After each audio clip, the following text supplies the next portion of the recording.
Jakarta. Aksi serupa juga digelar di beberapa kota besar seperti Bandung, Surabaya, Medan, dan Makassar. Konsep sudah kita siapkan terhadap beberapa rancangan undang-undang, termasuk sistem pengupahan. Kemudian lobby kita akan lakukan nanti setelah ini. Kita akan kirim perwakilan.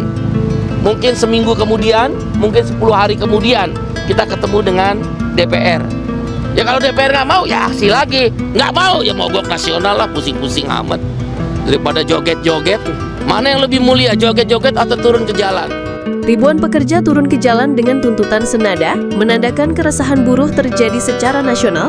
Hal ini membuat pemerintah pusat semakin mendapat sorotan karena dianggap lamban dalam respon isu ketenaga kerjaan. Dari sisi ekonomi, kalangan pengusaha menyatakan kekhawatiran terhadap dampak aksi ini. Asosiasi Pengusaha Indonesia APindo menilai kenaikan upah yang terlalu tinggi bisa memberatkan dunia usaha, terutama industri padat karya yang masih berjuang bangkit pasca pandemi dan pelemahan ekonomi global.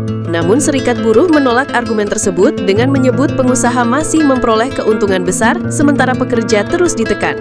Pengamat politik menilai aksi buruh ini memiliki dimensi politik yang signifikan. Kehadiran Partai Buruh sebagai motor aksi menunjukkan bahwa unjuk rasa tidak hanya berorientasi pada isu ekonomi, tetapi juga merupakan strategi politik menjelang tahun-tahun politik berikutnya. Demonstrasi besar yang berujung ricuh ini diperkirakan akan menjadi isu panas di Senayan, sekaligus ujian bagi pemerintah dalam menjaga stabilitas. Selain itu, insiden tewasnya pengemudi ojek online akibat tertabrak kendaraan taktis Brimob menambah tekanan bagi aparat keamanan. Lembaga HAM dan sejumlah aktivis sudah menyuarakan investigasi independen atas kasus tersebut.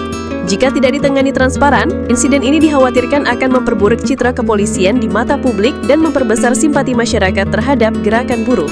Meski sebagian massa sudah mulai meninggalkan lokasi, koordinator aksi menegaskan perjuangan buruh tidak akan berhenti. Mereka mengancam akan kembali turun ke jalan dengan jumlah massa lebih besar bila pemerintah dan DPR tidak segera membuka ruang dialog yang nyata.